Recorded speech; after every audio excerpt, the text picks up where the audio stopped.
This is the case study for Apple Inc., Group 4, Lauren Barnes, Caroline Deal, Craig Fenton, Anthony Saladino, and Michael Hoyt.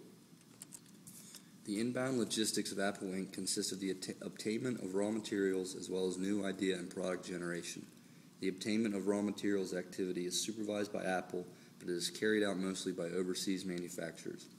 A distinct competitive advantage can be formed for a company if it has sole control over products from idea generation to finished product.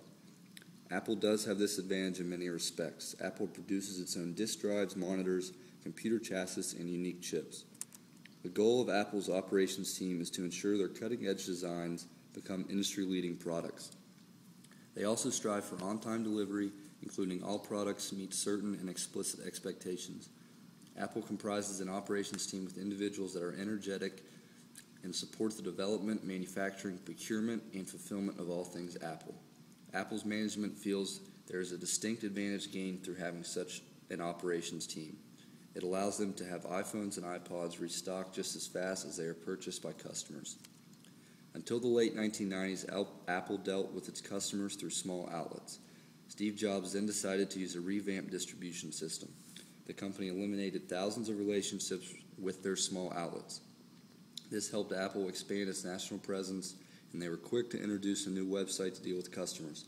Within 4 years, the online store was responsible for nearly half of the company's sales. 2001 marked the initial launch of Apple's retail stores. Nearly 140 Apple stores are now located globally. Over the past decade, Apple has integrated its marketing and sales strategies to invite customers not to just simply buy their products, but to be a part of the Apple lifestyle. There is a distinct reason their iPod commercials do not focus on the unique user interface of iPods. They focus on the happy dancing silhouettes. The objective is to have a customer not only want a music player, but to want their device because it will add to their lives and make them happier individuals. Marketing and sales activities act to build brand reputation and stimulate sales. In 1998, Apple demonstrated its competencies in marketing with the unveiling of the iMac. Backed by a $100 million campaign, clever strategic advertising helped sell 278,000 iMacs in just 6 weeks, and 6 million were sold in 3.5 years.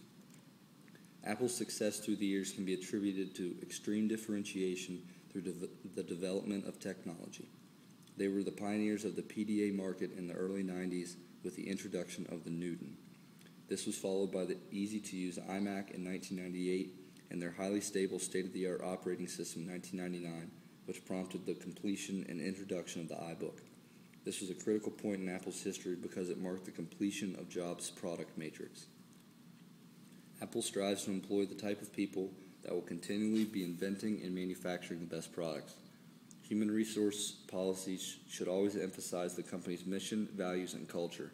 These policies have a direct correlation between an outsider's perception of a company and the treatment and attitudes of its employees, which in effect shape the corporate image and identity of that company. As a whole, the financial information at Apple Inc. is showing positive signs for the future of Apple Inc. As shown in their income statement, their sales are growing exponentially, increasing their profit margin and overall increasing their net income. When looking at their balance sheet from 2006 to 2008, their cash and cash equivalents and shareholders' equity have grown substantially while their liabilities have only increased slightly. Compared to their competitors, Apple Inc. is doing very well. They have the most cash on hand and very low liabilities. It is interesting to note that neither Apple nor Dell, Microsoft, or Motorola have an interest expense.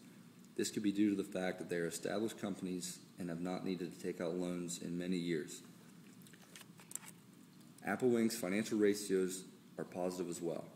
The liquidity ratios show that Apple has the ability to pay off any short-term debt with their most liquid assets, as well as any long-term debt.